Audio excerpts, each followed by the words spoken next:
What do you say, everybody, and welcome to the Bama Insider YouTube channel.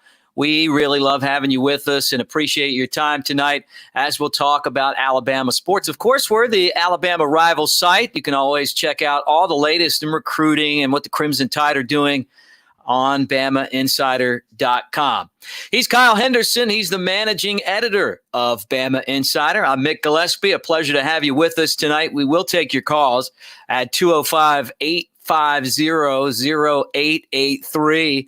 And we got so much to talk about as well, and we'll hear from you guys in the process. But Kyle, having you here, I know you want to talk about football. You're going to kill me, but I got to bring up basketball. They got a huge game tonight against Arkansas, a win tonight, and Alabama is SEC champs, regular season champs, which after a heated debate on Monday night, I think is more important than the tournament. And for all of you guys, before Kyle jumps in that are watching, make sure you give us the thumbs up, subscribe to our channel. Dude, we're like at 50,000 subscribers. It's unbelievable, Kyle. Yeah, I mean, it's been pretty amazing to see the growth here on YouTube, you know, kind of the I mean, I think it's been remarkable considering it's been a COVID year, and I, you know, I'm sincerely grateful to everybody, you know, that is a subscriber that checks out our content, and we sincerely appreciate the thumbs up, like, and subscribe, and of course the super chats, they go a long way, you know, and so we appreciate you on all those fronts. If you're in a position to super chat, basically like a tip, we appreciate that. Thumbs up, subscribe, and like you said, I mean, the basketball team doing such a fantastic job, and I'm not surprised to see Greg Byrne, you know, going to extend Nate Oats' contract. I think it was the right thing to do, and probably cheaper than, you know, building a new Coleman Coliseum, right? I think that's it. Everybody in Alabama wants a new Coliseum of some sort. So what's cheaper, extend Nate Oats' contract or build the new Coleman Coliseum? I guess we all know the answer to that. But Nate Oats has done a fantastic job. I cannot wait to see what they do down this backstretch, and especially going into the NCAA basketball tournament. I mean, every single year we all build out our brackets. We'll print it out. We'll have a Bama Insider March Madness bracket, and we'll be around on Selection Sunday as well to see where the Crimson Tide land up in the tournament. And every single year since I've been here, they're not even in the tournament, you know? And it's like, this is like Alabama. Alabama should always be in the basketball tournament. So this year, going to see, you know, the Fighting Nate Oats going against, you know, whoever it may be. And look, I know there might not be a lot of people that like this, but look, the way that this team is built, they can get streaky in a good way, in a bad way as well. So if they're hot, they could beat anybody in the country. I'm talking anybody. If they're not hitting from the outside because their inside play, that's not a part of their game. If they go cold, I mean, who knows? I mean, we could have some exciting games during the month of March. I feel the same way. Look, man, I mean, I worry about filling out a bracket and putting them too far on there because, you know, they could be a 15 that loses to, they could be a 2 that loses to a 15. Or they could be a 2 that runs all the way to the Final Four. And it's just what you said. They're a very streaky team.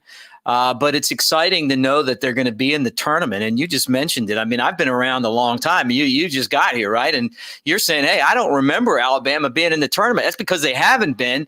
And I'm going to tell you, being here a long time, they don't get in a whole lot. There's just once in a while, and they don't win the SEC hardly ever. The last time was 2002. And I'm going to keep saying this because I was on the court. I was in the student radio seats for the last time they clinched. So tonight at 8 o'clock, they'll be at Arkansas, and they'll have that opportunity again. Winning the regular season in the SEC in basketball, if you're not Kentucky, is far and few between for everyone else. Yeah, you're right. I mean, and I think, to be honest, I think the SEC is definitely down this year, and that's no disrespect to what Alabama's been able to do. I just don't think the SEC is very strong. I think Alabama is certainly going to be tested throughout, you know, the remainder of the season, and especially when they get, you know, into the actual tournament and start playing some teams that are outside of the SEC. But overall, I mean, Nate Oats has done a great job locking this team in. And I was listening to, I forget who it was, talking about kind of the just the mantra that Nate Oats has. He's young, he's ambitious, he's not afraid to say what he wants. I love that, right? I love kind of the uncensored Nate Oats. Like, don't apologize for calling out Coach K. Call out whoever you want. It doesn't matter, man. You're a grown man. You're leading the Alabama basketball program. You want Duke? Bring on Duke. And just like John Petty said, if they want some, they can come get some. So not afraid to lay it on the table. And I don't think that Nate Oats should go forward and be silent. So this is who he is. And that's why we all love Nick Saban and the sound bites of a younger Nick Saban, because Nick Saban just put it how it was. And we want that as people. We want that as casual fans, as people who follow the sports. We want to know what exactly is on your mind. You don't need to sugarcoat anything at this level. Everybody's a grown man or a grown woman. They can understand the logistics of basketball or whatnot. So say what you want, Nate Oats. Please don't try to change him, because I love where he's at right now. Hey, man, I definitely agree. I didn't mind when Nate Oats called out Coach K. I didn't like the apology. Just stand by it, and it is what it is, right? But I guess at the same time, you don't want to tug on Superman's cape, right? And right now, Alabama's the team that's ranked 6th in the country. So tonight at 8:00, they'll take on Arkansas. Alabama has a 3.5 game lead. 4 games left to go. So tonight with a win, it's over, and they're the SEC champs. It's going to be a tough one, though. Don't forget, Arkansas is ranked 20th. It's on the road. Alabama's only conference loss came to Missouri on the road, and so that'll be a lot of fun as we see that basketball game. All right, well, let's talk about a little bit on college football. And I was perusing through the BamaInsider site, and I was looking at tomorrow's signing day, and I know that Friday. Ty Simpson is going to commit, a quarterback from Martin, Tennessee, and it doesn't look good there. I mean, look at that, Kyle. The future cast, it says 89% Clemson, and okay, this is a guy that I thought we might have a chance to get to come to Tuscaloosa. Well, first of all, new age on the comment box is like, what time is the game, Andrew? Look, I know we both have the beard, but this is Kyle Henderson. Andrew Bone he's got some stuff in store for you. So I'm taking that as a compliment. If anyone wants to think that I'm Andrew Bone. And I also have to say hello to my friend Colin Martin out in Tennessee. And we're talking about a Tennessee prospect right now by the name of Ty Simpson. His father is the coach at UT Martin. He is committing on Friday at 2 p.m. So set your notifications on to BamaInsider. And this is a great time to turn on the notifications. What's a notification? Go to YouTube, turn on the bell. So every single time we drop news, you get notified right on your phone. Another thing is, like, if you're at home, you can just turn on your smart TV. Everybody has a smart TV, right? And type in BamaInsider on YouTube, and you can watch your show. You'll right here on your TV. So do that for us. But Ty Simpson is making his commitment on Friday. Now, look, I know this future cast and whatever else on Rivals right here hasn't projected to Clemson. Tennessee, Clemson, Alabama certainly in play. I have, I spoke with Andrew Bone today. We're on the situation. We don't know what it's going to be on Friday. It's those 3 teams. If he does choose Alabama, we will bring that to you right here on our YouTube channel as well as BamaInsider. All right. Well, that's some news. And he's one of the top quarterbacks in the country. Alabama, though, right now is getting set, Kyle, for spring football. And that's an opportunity for us to go over the depth chart and see where the battles are going to be. And let's start with quarterback, because I'm as excited about this 8A game and this spring practice as I've been in a long time, because I just don't know. I don't know that Bryce Young is the starting quarterback. I don't know that Paul Tyson is second string. Because it hasn't happened yet. Yeah, I know that, obviously that, that there was 1 and 2 last year and 2 and 3 last year, but everything changes now. Jalen Milroe, he's in there as well. Maybe that's why if you're Ty Simpson, you don't come to Alabama. You look at this and you go, you know what? I can't win this battle, or I will take my chances at Clemson. Then again, it could be like Mac Jones, where you say, hey, look, I want to go where the best are, and I'll get my opportunity. Let's start going over some of these position battles. Again, taking your calls as well at 205-850-0883. Kyle, let's start with the quarterback. Tell me something.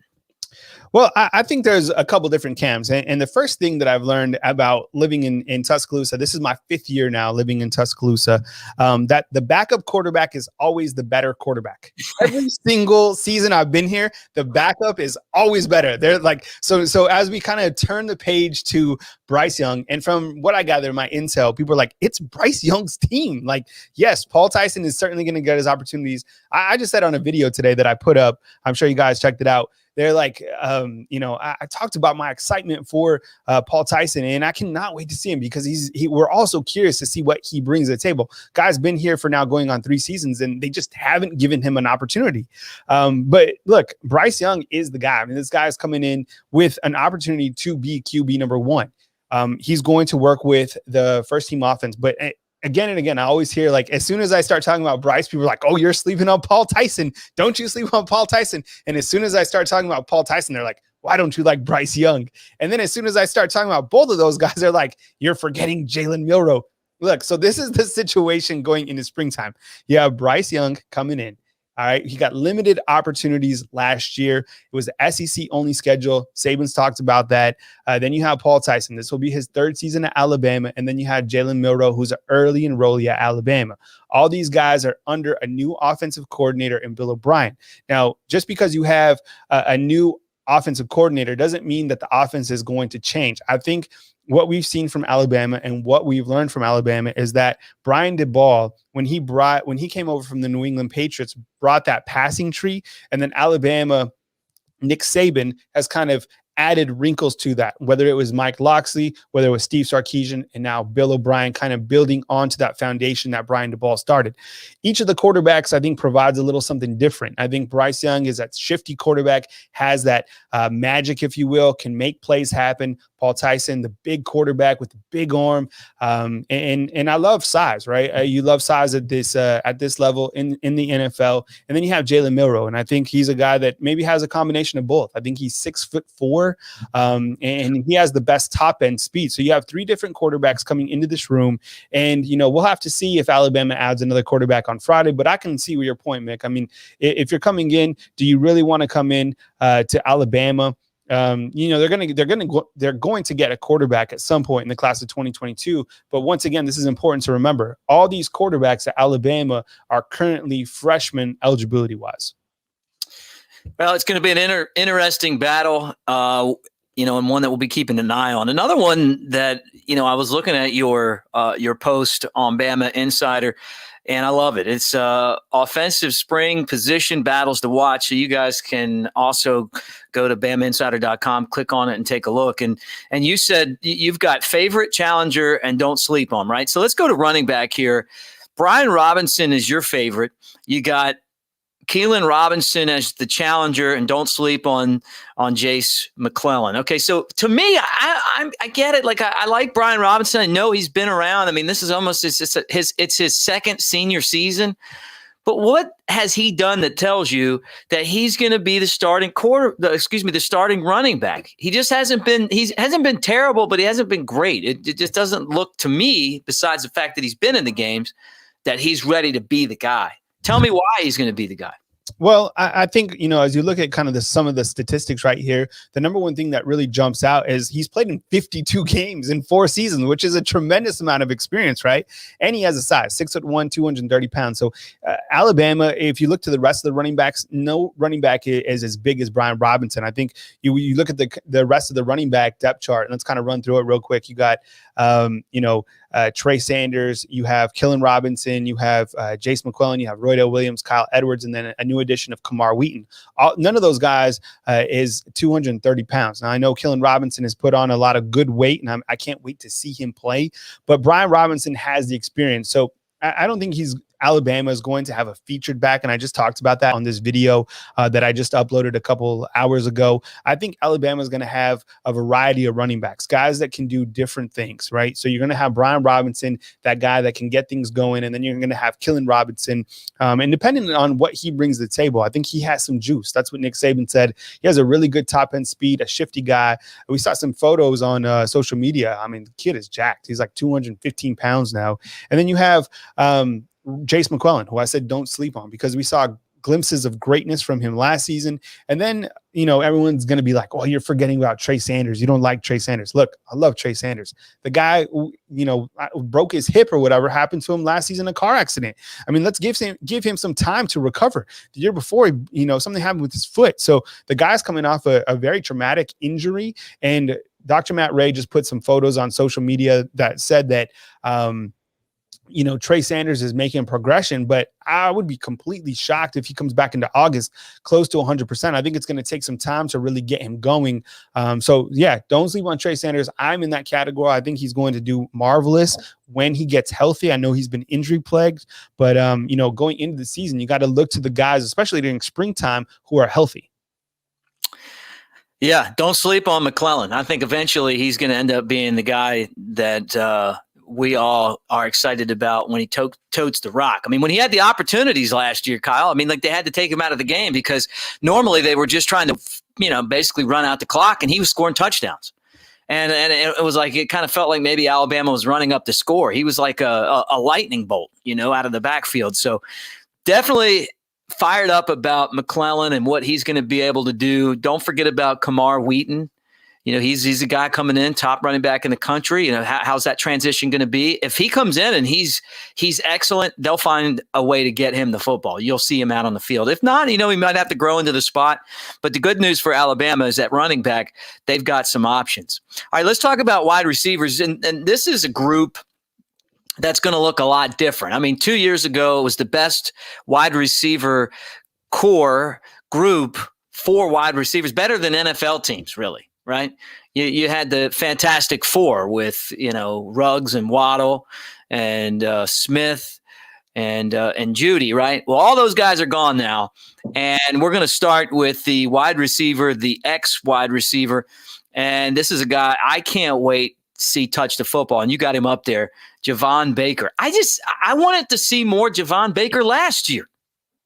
Yeah, you look at, the different receiver positions at Alabama, and I talked about this earlier as well. We're not going to talk about the Z position because that's John Mechie. And one thing I want to point out about John Mechie, I know you guys all saw the social media posts. He was hacked. His social media account was hacked, so he's good. Alabama football just posted a photo of him today. So if you think that he might have been kicked off the team or something like that, his social media was hacked. It could happen to anybody, anytime. So we're not going to talk about the Z position because Alabama returns one of the top wide receivers in the country in John Mechie. But let's focus on the X and the slot position. The X position, I think there's going to be a lot of position battles, and that's why I want to do that video today, kind of diving into what to watch going into spring football. The X position is very interesting because you do have Javon Baker, but notice he only had 2 receptions for 15 yards during his inaugural season at Alabama. So then you look at kind of the challengers and kind of some guys who are coming in. You got Trayshawn Holden. We didn't see, a lot of him this past season. And then you have Ja'Cory Brooks coming in as well. He's a new early enrollee as well. And you got some other wide receivers kind of sprinkling in. Xavier Williams, I know he's a guy that people want us to talk about a little bit more, but there's going to be competitions and opportunities for these guys, whether you're working with the first team or the second team, to really rise up. But I think, like you said, Javon Baker is a guy that every time he touches the football, you kind of hold your breath because he has, a certain playmaking ability about him. So I favor him kind of going into the season as that X wide receiver that would be opposite sides of John Mechie. I guess we'll just have to wait and see, but kind of all eyes on John Mechie at that X position. I'm sorry, Javon Baker at the X position. Yeah, no doubt. And I love the fact that you got 3 different guys there that have the opportunity to steal that job. And we've heard about the speed of Brooks and and Holden and Baker's abilities out on the field. So that'll be one to watch. Baker, it's certainly waited his turn. So it's hard to get on the field when you're playing behind the likes of Waddle and Smith. All right, let's talk about the wide receiver slot. We're going to put Slade Bolden in the spot to be the favorite, right? And he's going to start, no doubt about it. But Christian Leary is a guy that I really can't wait to see. And JoJo Early, we didn't even think he was coming to Alabama. Now we're surprised, kind of a late surprise to the signing class, and it may be tough to get him off the field as well. Yeah, I think when you look at the slot position, look, we have Slade Bolden going in as a favorite. I mean, even Alabama's posting photos of Slade Bolden. I think there's a big camp out there that's like, get Slade Bolden out of here. Just put Christian Leary in. Look, Slade Bolden has a lot of experience. Alabama loves this guy. I mean, he had 24 receptions last year for 274 yards. I mean, think about the amount of time that Javon Baker got. I mean, he only had 2 receptions. So Alabama clearly feels that Slade Bolden can be a contributor during the season. With that said, Christian Leary, JoJo Earl, those are going to be 2 very difficult guys to keep off the field because of what they bring to the table. I feel that the slot position belongs to somebody like a Jalen Waddle. I think we all feel that way, right? So does Slade Bolden run great routes? Yes. Can he catch the football very well? Yes. Does he have elite speed? No. So then you go down the list. What does Christian Leary have? Does he have elite speed? Absolutely. He has that 4.3 speed we're looking for. Does he have that shiftiness? Yeah, he does. I mean, not as elaborate as JoJo Earl, but you're going to have 2 guys really coming in that are going to compete for that slot position. I've heard really good things about Christian Leary early on. I put a video out a couple weeks ago saying that I've heard fantastic things about Christian Leary and about JaQuincy McKinstry. Those are 2 early enrollees that are really turning heads. Now, people are asking, you're hating on JoJo Earl because you're not talking about him. He's not even at Alabama yet. He's signed, but he's not here. So, like, how could I tell you what he's doing with the 4th quarter program if he's not in the 4th quarter program? Like, he's still in Texas. He's going to get here in the summertime. So just hang on, So there's only certain guys that we can, gain information on if they're physically in Tuscaloosa. JoJo Earl is not physically in Tuscaloosa. So that's kind of how we have this position laid out just for the springtime. Things are going to change. We're going to talk about this a million different ways as we get closer to that first game against Miami. But that's how things are going right now. So the slot position, it goes to seniority. Look, Nick Saban loves these guys that put in their time, trust in the process. So don't be surprised when you see the first wide receivers roll out and Slade Bolden is your guy. Don't get upset and don't feel that Christian Leary doesn't have it. He has it. Just got to be patient. Yeah, going to be fun. I mean, a possession receiver compared to just another lightning bolt, right? In Leary. So we'll be keeping an eye on that. Another battle, and I think that you start talking about the offensive line. I mean, it's going to be interesting to see how Alabama slates that offensive line. Last year, I think it was the best unit on the field every single game. I think that's why Alabama was champs. That's why they didn't lose a football game. It was that offensive line. We're going to start at right guard. You got Tommy Brown as your favorite. You got a couple challengers, and then you got a guy not to sleep on. So you got Quick and Cohen as your challengers. Ferguson, don't sleep on him. Tell us about this right guard spot. Well, I don't have him listed on here, but Javion Cohen is a guy that you can't sleep on or as a challenger for one of these positions because I feel that there's going to be a lot of movement on the right side of the ball. The left side is pretty much taken care of, at least going into spring, in my opinion. You got Evan Neal. I think the best tackle in America returning. He'll swap to the left side of the ball. You got Emil Ekiyor, who started every single game for the Crimson Tide last year. And then Chris Owens coming back at center. And I know that people, feel that maybe Darian Dalcourt could give him a push. And that very well be the case, and then you would somehow swap Chris Owens somewhere. But remember, we're going to talk about the tackle position in just a second. You got Tommy Brockemeyer and J.C. Lathan coming in. So the right side is where we're going to be paying attention during the springtime. Tommy Brown is an interesting guard because of the fact that he has a body type like a tackle, being that he's 6'7", 315 pounds or something like that. Guards, usually like Deontay Brown, remember Cornbread from a year ago, a guy that's kind of a mauler. That's why you also have to look at Pierce Quick. TJ Ferguson is definitely a name to know coming in as an early enrollee. I love his film. I love how he's able to get out blockers and provide something extra for that run game. So we're going to be keeping our eyes on the right side of the ball going into the season. But Tommy Brown, certainly a name to know kind of going in. But I think, maybe right guard, I think it could be your guess is as good as mine in terms of who's really going to step up for that position. I think that's one of the bigger position battles going in, along with right tackle, which we'll talk about now. Yeah, and you're right. Right tackle. A lot of us expect Tommy Brockemeyer to be the guy that the 5-star, the top-rated offensive lineman in the country to come in and win that spot. But you got Latham, you got George, you got Cohen again, moving him over there. So we kind of have him as a challenger and a don't sleep on guy on the right side. So how tough would it be for a freshman, a true freshman like Brockemeyer to come in and win that job? I mean, I don't think it'd be tough at all. I mean, we've seen it in the past when a guy is ready and he's good. I mean, Nick Saban will put him on the field. And that's why it's funny when you read all these places that, freshmen don't play at Alabama. And I'm sure, a lot of these coaches that are recruiting against Alabama use that. That's absolutely wrong. I mean, look at the defense from last year. William Anderson did such a great job. You had, other freshmen, Tim Smith, you had Malachi Moore, you had Brian Branch. Those guys stepped up on the defensive side because there was opportunities. This year, I think you're going to see some freshmen stand out. And it could be Tommy Brockemeyer, it could be JC Latham. JC Latham's kind of making me a little bit nervous, though, with some of his tweets he's been putting out. Sometimes you get to this level and you start tweeting out ambiguous things and everybody starts to read into them, right? You kind of look like Ali Cajo did that for 2 years and then he finally transferred out. Does it always mean they're going to transfer? No, but the best advice is to not tweet. And then you're just focused in, So he tweeted something today that pain is temporary. And we're like, does that mean he's injured? What does that mean? We don't know.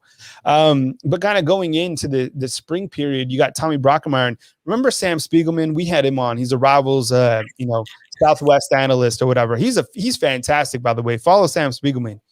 We asked him, we're like, look, is Tommy Brockemeyer ready to, start at Alabama? Does he have the talent? You come in with a 5-star and you have all these expectations. Can this guy really, really play and start, day one at Alabama? And Sam Spiegelman was like, absolutely, 100%. So take that for what it's worth. We'll have to see how he does. Remember, Alabama will have a new offensive line coach. Doug Marrone will replace Kyle Flood. And think about these upgrades Saban was making. You lose Steve Sarkisian, he goes out, gets Bill O'Brien. Everybody's mad about Bill O'Brien because they think that he's going to be the GM or, trade away, I don't know, Bryce Young or something like that. He's not the GM or the coach. He's just the quarterback's coach. And then you have Doug Marrone coming in and he's the offensive line coach. So, and I've said this a million times already. I can't even imagine if you're 18, 19 years old and you're like, oh man, we lost Kyle Flood. He did such a great job for Alabama. Who's our next coach going to be? And they're like, guess what? Our next coach is going to be the former head coach of the Jaguars. And you're just like, what? Yeah. That's the Alabama, right? It's that's what Nick Saban does. So we'll continue to watch what happens on the right side of the ball. But JC Latham, Tommy Brockemeyer, maybe even Kendall Randolph. I mean, that's a guy who played a ton as well. And just look what C. Roll is saying. Be calm. Let Saban coach. Exactly. Just relax. Right. Yeah, pain is temporary could also mean I'm busting my tail in the gym and I'm just tired, and that's kind of part of the process of going through this part of the preparation of getting ready. The thing about the competition, Kyle, to me is that you talk about the Brockemeyers and then the rest of that offensive line class that came in. These guys are going to push because they come in with talent to get on the field. And I think that's what Nick Saban really wants to create is that push. So to think that the Brockemeyers didn't go to Texas with all the legacy that they have there, including their dad, and come to Alabama. I mean, it just feels like, hey, these guys are kind of bred for offensive line and they're coming here to play it. And as you take a look at the process master himself, going back to Ty Simpson, and we'll keep an eye on the different position battles on Bama Insider, and you guys could always go and check out Kyle's latest post at BamaInsider.com. Then, of course, we're the Alabama rival site, and as you hang out with us tonight, thumbs up and subscribe. Be part of the 50,000 plus who are part of our YouTube family. You're making a sell to Ty Simpson, right? You say, hey, you know what? We want you to come to school here. And he's like, well, I see you got Bryce Young. I see you got Paul Tyson. I see you got Jalen Melrose. if you're Alabama, you go, you know what though? I got two guys that were NFL head coaches last year. Yeah. So even if you come in and it doesn't work out long-term for you, you're still getting tutored by better than what any Clemson or Tennessee could offer. Yeah, and I think kind of to add on to that, I mean, and Nick Saban, he's a genius. I mean, if you look and kind of read between the lines, I've listened to every single Nick Saban press conference like a million times since I've been here, and he always says these subtle things that mean something else. And recently, he was talking about Mac Jones. I can't remember the exact context, but he was saying basically that he's a perfect kind of member that just was patient and stayed within the process. And, the transfer portal is a click away now. So if you're not happy, transfer portal. Right. Not happy, transfer portal. But Mac Jones, man, he came in the same class as Tua Tagovailoa. Can you imagine that? I mean, the guy came in and was like, yeah, Tua Tagovailoa, no problem. I definitely want to be a part of this class. And you saw the progression of him. So I think when you look and if Alabama's recruiting Ty Simpson, they're just like, look at all the talent around you. Alabama has some very talented guys every single year, of course, but it doesn't matter the eligibility. Look, you're going to get an opportunity eventually. It's a long process. You might not get to play as soon as you want, but the end result, you could just have one season and boom, top 10 pick. Look at Mac Jones. Right? Coming into the season, nobody wanted Mac Jones to start. Nobody. We were talking about it. We're like, this guy has the experience. He played in 27 games coming in. They're like, start Bryce Young. Alabama's going to falter. Mac Jones comes in, 4,500 yards, perfect season. Yeah, no doubt. Do you think I didn't read this yet, and I should have, I was doing all my research and I forgot to go to it, but someone told me that Devontae Smith said that to him, Mac Jones was a better quarterback than Tua, or some comment like that. That to me is, first off, it's really amazing because to me, Tua's, still one of the greatest quarterbacks that I ever saw at Alabama. Still amazing talent. And I started to do the progression though. And I said, the problem with Tua was always trying to create that extra play, not throwing the ball away, just being a little bit smarter with the football, just like, hey, you know what? The play's not there. I'm going to throw the ball into the ground. Right. With that said, he did some amazing stuff rolling out, but he also got hurt a lot. And Mac, just came in and it was like watching Tom Brady for a year. Yeah. Well, the biggest problem with Tua is he got hurt. Yeah.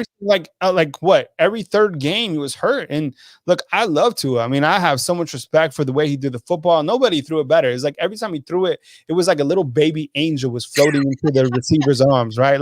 It was different. Like every time he threw it, it was a touchdown. It felt like I remember the first year I came in, and that was 2017. And so he kind of came into together in a sense, and just kind of watching the progression and hearing the things that how he would spin the football, whatever. But the point is, after a while, he got hurt.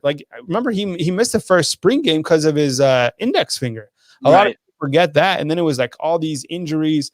That was his biggest problem. It was kind of he was so good at throwing, these long passes, but his downfall was injuries. With Mac Jones, let me ask you a question. Was there ever a time during this past season where Mac Jones, maybe he get hit? He didn't get hit often. He barely got sacked. And like you were saying, he threw away the football at the right time. But was there ever a point during the season, when he got tackled, that you held your breath and you were worried that he'd be out for the entire season? He took that hit in the first half of the Georgia game. And that was it. Really, I can't think of another one. Maybe. But even when he got hit, were you nervous that he was knocked out for the season? No. Well, no, not like Tua. I know what you're saying. Yeah, I know where you're going, because every time Tua got hit, you feel like, oh my goodness, he's done, right? But Mac Jones also had a better offensive line. And, that to me says a lot too. When you look at the offensive line that Alabama had with Mac Jones,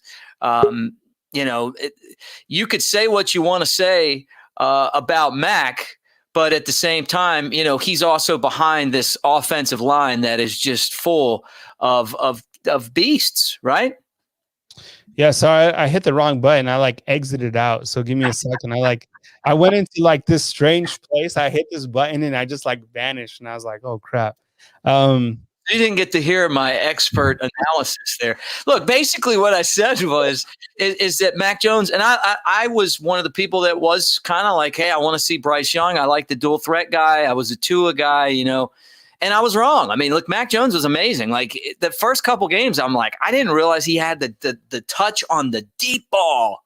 Like I just I couldn't believe it. You remember us talking about it, be like, how? I mean, where did this come from, And then as he progressed as a quarterback, he dealt with the injury to Waddle, but he also had this amazing offensive line that really fit his style of football. Tua's a warrior. I really hope that both guys end up being stars because above all else, they're both great guys. Tua's like Tim Tebow. I mean, you get around him. He's spiritual. He's positive. He's a great guy. You can't not like him. And then, Mac Jones is like, he's like Rocky or something, like he's kind of this guy who we weren't really expecting to be the champ, and he kept getting knocked down. He's on the practice squad, he teams up with this little Irish guy named Mick. And the two of those guys train real hard. And then he ends up with the starting job. And people like me are doubting him, right? And then he just goes out and rolls off the best season in the history of Alabama quarterbacks at a place where Alabama's had some quarterbacks. I mean, you're talking about Joe Namath, Hollywood Joe Namath, right? Bart Starr, guy won the first 2 Super Bowls. Go through just the ones that we've had here recently, the run of all these quarterbacks. Jay Barker, and then after that, it's like we have like this. You can't even have Mount Rushmore anymore because so many guys have quarterbacked Alabama to championships. Jake Coker, and this is you go through all the lists. Tua's 1-1. Jalen Hurts. I mean, you got all these guys. Of all those guys, you're looking at arguably the best season ever. Yeah, I mean, it for everything that went wrong during COVID in 2020, Alabama was perfect, of course. And it's because Nick Saban has a plan for everything, right? He's like, if, this little Debbie is not here, then you go to plan B and you go revert to another, you go to another sweet cookie. I mean, he has a backup plan for every single thing. With Mac Jones coming in, he probably saw it coming in, and he knew that Mac Jones was going to be this talented. And look, I mean, Mac Jones, I think, blew away everybody. Let me ask you this, Mick. Do you think that he's going to be a top 10 pick? I don't know. I'm kind of torn. Okay. Let me give you both sides of the coin, right? And, from being in college, it's something that you had to do in class. You had to give why you think something and why you don't think something. So I learned this at Alabama in different classes, but it wasn't football class. It was other classes. I'd say that the reason why I could make the case for him to be a top 10 pick, first off, I mentioned it before. He's got this ability to think in the pocket. He's got about as good of a deep ball as you'll see. He doesn't underthrow his targets. He reads well, and he gets the ball out, and he gets the ball to the people that need to get the ball out. He's a leader. He commands the team. Seems to have the arm strength. He's got the intelligence, and he's got the pedigree. I mean, look, he won a championship at Alabama. Now, here's the other side of this. Okay, if I'm on the other side and I'm saying, okay, I'm in this draft room here and I'm arguing, okay, I want to have this guy instead of this guy. And I'm going, okay, he just had an offensive line where no one got to him all year. So he's able to sit back there, and like when we used to play in the backyard, like depending on the game, normally the rush was like 5 or 6 Mississippi rush. You know that, Kyle, that they did that in New Mexico, or was it like a 6 Arizona rush? I don't know what you guys did, but where I'm from, it was a Mississippi rush, which meant that you were at the line of scrimmage, ball snapped, and you got to count out loud 1 Mississippi, 2, get the 10. You got to get the 6 Mississippis before you can actually run after the quarterback. Well, this guy had an offensive line that basically had at least a 6 Mississippi rush before he even got pressured. And a lot of times he didn't. Then he had the best receiver in the country, and he got the ball to him. And then he had, I think, the best running back in the country. So if you're making this case as an NFL GM, you're going, okay, well, you come here, our offensive line might not be that good. Maybe we don't have a running back like this. Maybe we're not as dominant. And you're going, maybe I need someone that has a little bit more, that has dealt with more adversity. And I that's why I could see him falling a little bit in the draft. But I think there's a good chance that he goes in the top 10, to be honest with you. And by the way, New Mexico is 1 jalapeno, 2 jalapeno. No, and it's funny how you go into the season and Mac Jones had so much, like, it was kind of like the swagger about him, right? Like you see him, you kind of look at him on the surface level and you don't see him being like that big of a competitor. But I mean, the guy, come crunch time, the guy was money. I mean, the season that he had, and what really stands out to me is the efficiency. And I think that, credit to Mac Jones, but also credit to Steve Sarkisian for, drawing up a schematic offense that was able to put these receivers in the good position. I mean, how many turnovers or how many bad balls did you see Mac Jones throw? I mean, not many, right? I mean, he did a great job. And I kind of look back to that game against Ohio State. I looked at the game against Florida, in those bigger situational games where, Mac Jones was just right on the money. And the play calling was great. I mean, the play calling against Notre Dame, I thought was trash. And we all kind of know why now. Is like Steve Sarkisian was like, about to go visit with Texas. But during the championship game, once, Sarkisian had everything buttoned up, probably, is that he called a fantastic game against Ohio State. I think the best game. I mean, the way that they were moving around Devontae Smith, kind of motioning one way, kind of swinging him out to the other side. I mean, it was a fantastic performance on both parts. And Mac Jones, 4,500 yards, doing a fantastic job for the Crimson Tide, leading them to a perfect season. Nick Saban's second perfect season at Alabama. It's going to be hard for another quarterback to duplicate what he did. And think about this: when he was on the road, Mac Jones didn't even have to go against crowd noise, right? I mean. What was the biggest stadium that he played against, crowd level wise? I mean, during the title game, because it was in Florida. I don't know, but that was kind of just something extra added to that. But other than that, I mean, Mac Jones' efficiency was through the roof. Yeah, that's a good point. Hey, as you guys watch, give us a thumbs up, subscribe. This is Bama Insider, our YouTube channel. We really appreciate you guys hanging out with us tonight. He's Kyle Henderson. I'm Mick Gillespie. 205-850-0883. Got the phone line open. We're talking Mac Jones, Alabama football. We know basketball is coming up tonight, and they got a chance to wrap up the SEC with a victory. Kyle, the funny thing to me, just kind of finishing up that Mac Jones topic, as I see Nick Saban talking to the recruits. No. This is Saban with Barmore, Jalen Waddle, Patrick Surtain, and Mac Jones. This is when they declared early. I love this photo because just look, like, let me zoom it in for everybody. Oh, yeah. Now this is Saban's office. Okay, so Saban's office is so big that he has like this, sitting area, and then behind it is his desk, and that's his desk where he has like all the rings. But let's kind of zoom in real quick on this photo. Look at this leather recliner. What's the price tag on this? That's expensive. That's some finely crafted leather. Yeah. Zoom into this other side, and usually Nick Saban has candy for everybody. But see right here, if you zoom into these, guess what these all are? Those are championship rings. Those are rings. Those are rings on rings. I love the photo.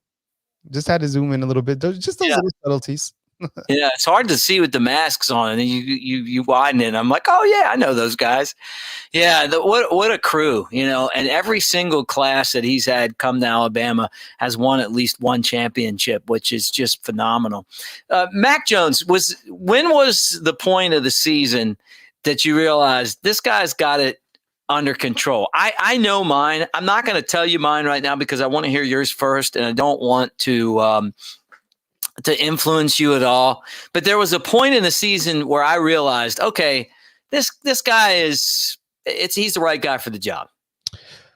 That's a good question. I kind of have to go back, maybe to when Alabama, I can't remember what week it was.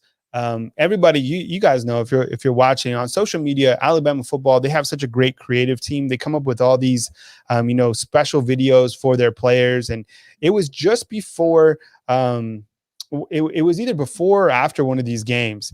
and it was about QB1, and he was walking through the new Alabama tunnel, and they had all these like lights and things were flashing. And I felt at that time that was basically a statement, a subliminal statement being like, this is the guy. Like right now, this is our quarterback. He is the leader. And it's kind of like, I wish I could, I wish I had that video, but everybody probably knows what I'm talking about. And I knew early on that they were going to focus in on Mac Jones. And then just the way he started just balling out. I mean, the first couple of games when he was throwing for like 400 yards or whatever, you're like, all right, he's good to go. Let's see what he can do. And, he continued to play at a very high level the entire season. What about you? I felt like it was the Ole Miss game, last year, and I love the comments section. And, some of you guys are saying, hey, it was Auburn. It was, Michigan. To me, last year, it just felt like when he came in the game, he was unsure of himself. He did some things, but he wasn't in command. And then this year, he's had some tough games, but it was the Ole Miss game, because every time Alabama scored, Ole Miss came back and scored. And scored and scored and scored. I mean, like literally Alabama had to score every single time there just to keep close. Or they could have gotten so far behind they would have lost the football game, right? And I could just see him on the sideline like, all right, well, it was like, I'll take this. We got this. And from that point on, I thought he did a great job. I thought the second half of the Georgia game was when it was like, one of those two teams was going to emerge as the best team in the country, because at that point I felt like those were the two best teams in the country. And Mac Jones, looking over the other guy that he was against. Remember, Georgia had the mailman as their quarterback, not Karl Malone, but Stetson Bennett. Remember that? He was the mailman. He used to wear the mailman hat. He was like leading Georgia, and in Georgia, like they got that hit on him and came out in the second half, and Alabama dominated, and they never, ever looked back. It was really just a thing of beauty. I'm still amazed at how the season turned out. But I thought it was the Ole Miss game for me when I realized, like, Mac Jones, this guy's for real. You know what? Someone pointed out in the comment box, I think someone said they knew he was going to be the quarterback in the springtime. And actually, I mean, if we really want to rewind, and someone brought up the Auburn game, maybe that was when really we knew that he was going to be the quarterback. I love going back to that game, not to kind of relive the pain that Alabama lost that game, but it was a night of growth. I mean, it was a fantastic game, kind of back and forth. We all remember the game that Jalen Waddle had, scoring 4 touchdowns or whatever. But, Mac Jones did a great job. And I'll never forget going down to Florida to the Citrus Bowl. And it was a couple of weeks after when Alabama was playing Michigan. I tried to pull up the video. I have it here. I don't have it in the right format. I was going to bring it over. But he was like, look, this is my team. This is my team. And I think Mac Jones has always had that, coming into the season, that it was his team. And, what he did, we'll remember forever. I mean, 13-0 season, Heisman finalist, Davey O'Brien winner. I mean, the list goes on. And now kind of seeing him, potentially a first round, a top 10 pick is quite extraordinary. So what do you think? You asked me. I guess I got to reverse this now. Is he going in the top 10?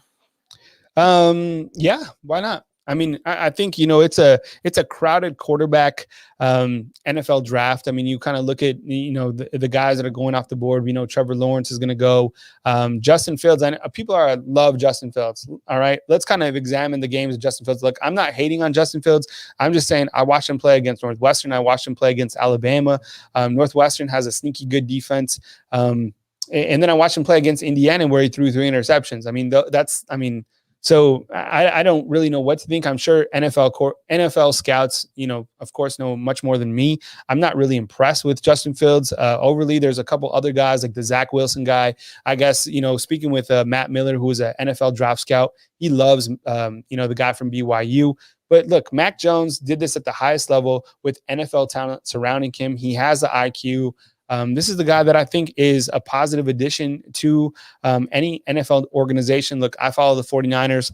I would love for him to go out to Santa Clara and be part of the Niners organization, because I think that, they're on kind of a verge of a quarterback shift, so to speak. So we'll see where he falls. I think he's going to excel. Is it going to be a day one starter? Probably not. But I think, as he kind of continues with his career, we're going to continue to see Mac Jones play on Sundays. This NFL draft could be interesting too. There could be teams trading up and down depending on what they like, and then the fact that there are some really intriguing quarterbacks out there, including Trevor Lawrence, who's, of course, we're expecting to be the number 1 pick in the draft and maybe a game changer, so we'll definitely find out about that. All right, let's jump back over to hoops before we get off here, Kyle, and talk about tonight's game. Alabama is at Arkansas. Who do you got winning this basketball game and why? Well, I think Alabama, I mean, geez, these guys, what they've been able to do and kind of the momentum that they have has been extraordinary. Now, look, I think this is going to be a tough game. I think anytime you go on the road in the SEC, especially, when you start to read the headlines or you start to creep up within the top 10, it's exciting. But this team is going to have to play on the road. They're going to have to be dialed in. They're going to be challenged. But the thing I like about this Alabama basketball team is the way that they're able to use the bench. And look, we've talked about it before. They don't have a true star player. Is that really going to affect them? I guess that's to be seen. But I think overall, this team has the ability to use that depth, use that rotation. And if they get hot from the outside, there's no team in America that can stop them. So I do like Alabama basketball tonight. It's hard not to like them. I mean, they've only lost 1 game in the SEC. And even in that game against Missouri, there was like 15 minutes left. They were down by 20 or something like that. And they almost came back and won that game if Herb Jones hits that, rotten bucket. So, Nate Oats is doing a fantastic job. This team has a lot of momentum. And I think they'll win tonight. I don't think it'll be easy by any means. But, yeah, I think Alabama basketball wins, and I think they clinch the SEC. Would this be the biggest win they've had this year?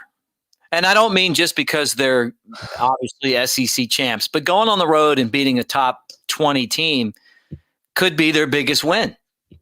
That's a good question. I guess I'd have to look at the schedule kind of, more because in basketball, you play so many games, like what game was a big win, what game wasn't. I mean, sometimes, even, a loss kind of almost provides you a little bit more intel than a good win. Sometimes I know it's hard to say that, but how much did they learn from that game against Oklahoma? And when you kind of look back to that Oklahoma game, could they beat Oklahoma again head to head? I'm telling you, that Oklahoma team was really, really good. I think they probably, with them versus Alabama, again, I'd love to see the matchup. That Oklahoma team was fantastic. In terms of their best win, I kind of looked to, some close games. There was a couple games where they haven't played well. They haven't hit well from the outside, and they've still been able to win those games. I looked to that Auburn game when they won 94-90, those high scoring tight games with a rivalry. Against a good coach. So we'll have to see, but Alabama, I think they win tonight and become SEC champs under Nate Oats, which is really incredible considering, just last year, who is Nate Oats? What's he gonna do? When they hired Nate Oats, they're like, who? Nate, who? Right? Because after Avery Johnson, he's such a big name, right? Mm-hmm. Everybody knows who Avery Johnson is. You could find him shooting threes on YouTube playing for the San Antonio Spurs. Nate Oats, he was like a high school teacher just 6 years ago or something like that. And now on the verge of winning the SEC championship. Yeah, look, I have to agree with you. When Avery Johnson was fired, I was really shocked by that, because he's a nice guy and he had he was doing a good job recruiting. I was buckling up. And he was such a breath of fresh air after Anthony Grant, someone I spent time around, who is just not a good person. Be plain and simple. For someone that I spent time around, didn't like being around him, and a lot of us felt that way. Can't speak for anyone else but me. And then all of a sudden you go get Avery, who's there, loves everybody, and brought that positive energy to Coleman Coliseum. And then now see they get rid of him and they bring this guy in, and I'm like, okay, who is this guy? And people are like, hey, which is something that we do at Alabama. Okay. Every time there's a new coach, it's always the best hire we could have made, or we're like really this. And I'm talking in basketball. Not football, because I think there's been some times where we knew it probably wasn't going to work out. But with basketball, it's always like, hey, this is a guy that's going to make Alabama. He's the next Wimp. And you put it up there. Look, he's got his plaid coat on, just like Wimp, who's really the only guy that had sustained success as Alabama's basketball coach, maybe CM Newton. But this guy comes in and we're 2 years in. He's got a contract extension. He's got Alabama in the top 10, and he's about to win an SEC championship. So tip of the cap to him. And I give the athletic department a lot of credit too for making that move. And I've talked about it on here before. I would love to see that accountability with the women's basketball team and with other programs. I think that that's what it takes to be great. It's like, because no one cares about women's basketball, we don't really pay attention to it. And if they get into the tournament this year, we'll throw a parade for them, except that really wasn't the mentality with the men. And we're like, look, it's more than just getting to the tournament. It's winning and winning championships and being in the tournament with a chance to do something, not just slide in as a 9 or a 10 seed, or an 8 seed, and you lose in that first round, which is something that could happen to Alabama. I mean, they could lose in the first round this year, but they're going to be a really low seed. I mean, you're talking about, a 2, maybe a 1. I mean, if they roll, look, if they went undefeated the rest of the way, won the SEC regular season and then won the tournament, I mean, they could be a 1 seed. I mean, besides Gonzaga, there's no dominant team in the SEC, but it's exciting to see Alabama doing that. And then, something else that I noticed was, and Tony Sukalis did a nice job of covering this on Bama Insider. It's not only like we're talking about Alabama this year, but then you throw the recruiting aspect of it in there as well. And this guy's got, he's going and getting the Pokemon Happy Meal, that comes with the trading cards. And trust me, I have a kid. I'm there a lot now. He's got a McDonald's All-American coming in, J.D. Davison. So it's like building on the success, right? You have kids. Do you get the Happy Meals? Yeah. So we still get one Happy Meal, but my 12-year-old, man, he's moved up. I mean, he's like, oh, could I get a double quarter pounder?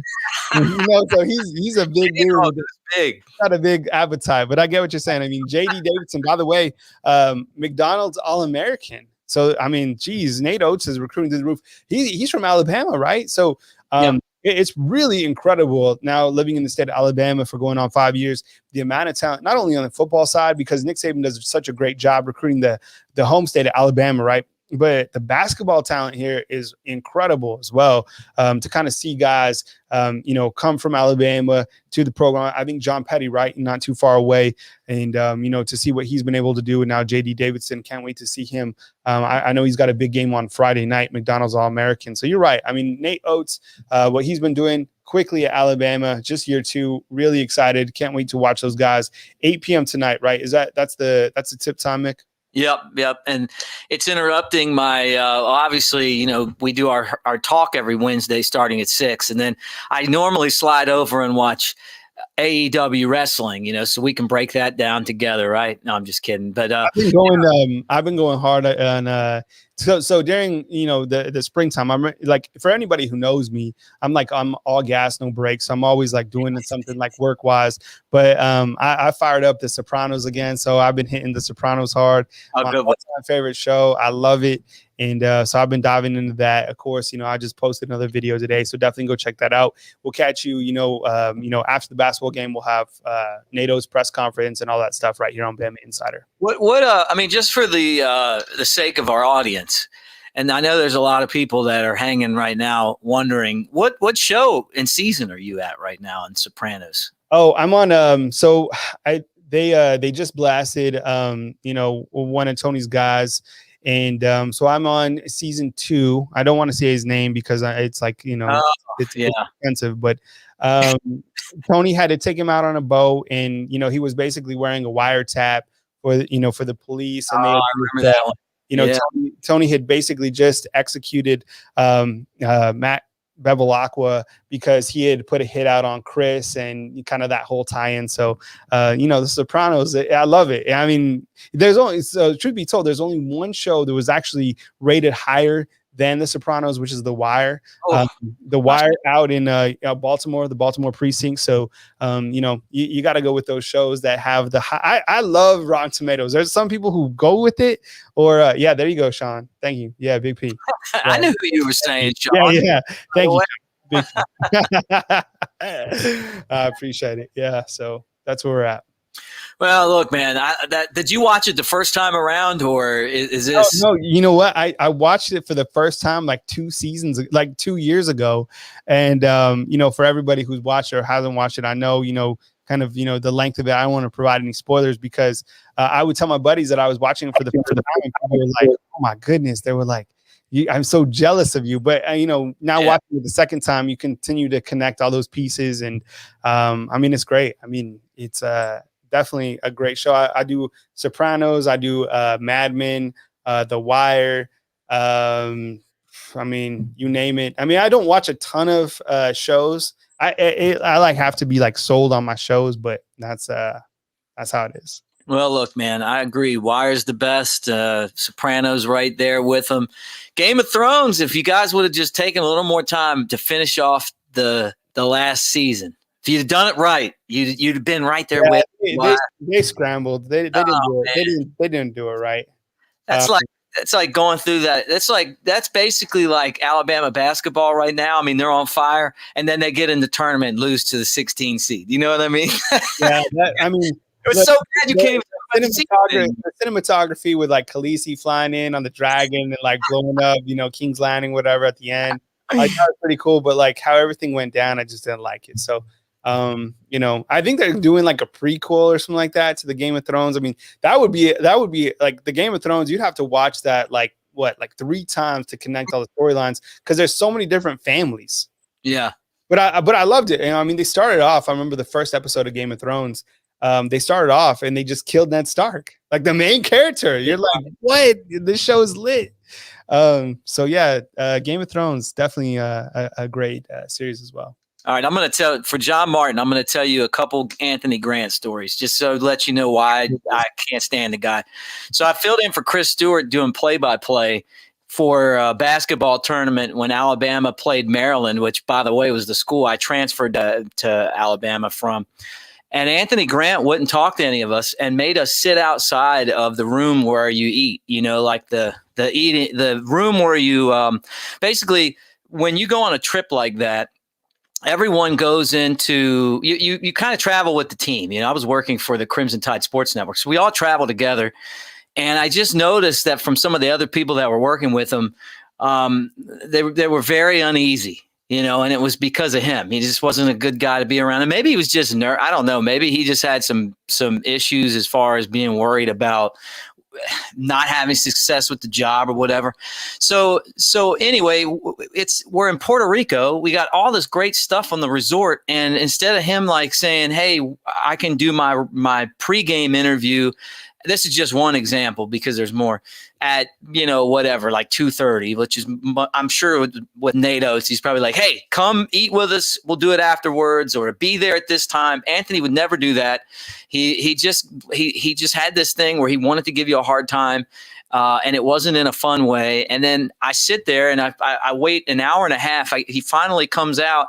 And I'm asking him questions. He doesn't want to answer the questions. And then he whispers something into the old sports information director's ear.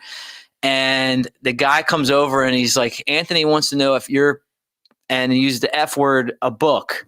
I'm like, look, I've got to fill 8 minutes for this pregame show, and apparently there were a lot more people that had stories like that. I'm just the guy on here telling you what happened with me, And I mean, it was like, he just wasn't a good person. I mean, what else do you want me to say? He just was mean to people, And I worked with Wendell Hudson for 6 years, who's the only guy that's got his number retired at Alabama.